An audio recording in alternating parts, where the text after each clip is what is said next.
If you've ever moved house or switched banks or changed your surname, there's a good chance that someone's tried to send you some money and it hasn't got to you. It might be in the form of a check, it might be dividends on shares, it might be, it could be anything. But if someone has tried to send you something and couldn't get to you, by law, they have to either give that money to the state or federal government, depending on who they are, and that money then gets held in trust by your state or federal government until such time as hopefully you come and claim it.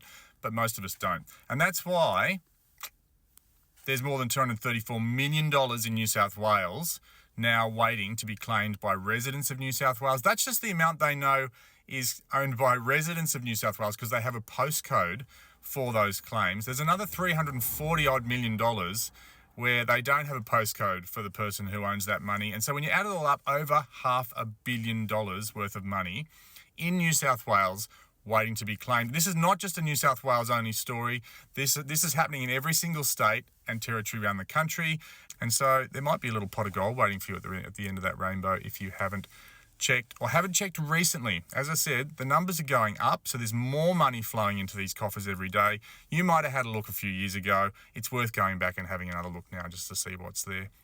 How do you do it? It's really easy. Just go to New South Wales Unclaimed Money, search for that on Google. You'll get the Revenue New South Wales website. If you're in another state, just put in your state and the words Unclaimed Money. Queensland Unclaimed Money, South Australia Unclaimed Money, Victoria Unclaimed Money. You'll get your relevant state government site. You do a quick search, and there's a federal government pot too. Just search for ASIC Unclaimed Money, ASIC Unclaimed Money, and that will get you the federal government pot of money. You do those two searches, your state and the federal one. If you've lived in other states, make sure you do a search in those states too.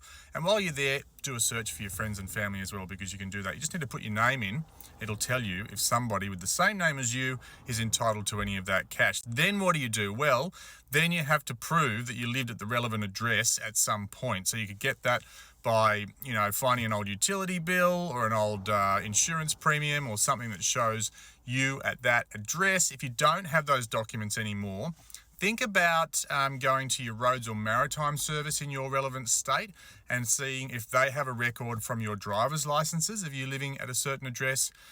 Think about Medicare or other government agencies that will have a record. The Australian Electoral Commission will have a record of where you've been registered to vote. Those are all evidence that you lived at certain addresses. So if you've got proof of address and you find an unclaimed money claim on there, the average claim in New South Wales, $391. I've seen people get thousands back in some cases.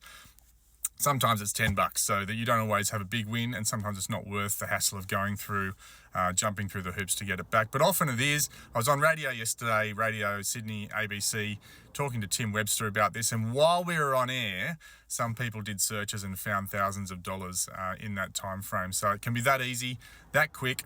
Just go to Revenue New South Wales, go to ASIC Money Smart, go to your relevant state government unclaimed money pot. See if some of this money's yours. It's free money, it's money for nothing, and it might just make your day. My name's Joel, I'm a money saving guy. You can join me, follow me here for more daily money saving updates, and have a great day. Hope you find some cash.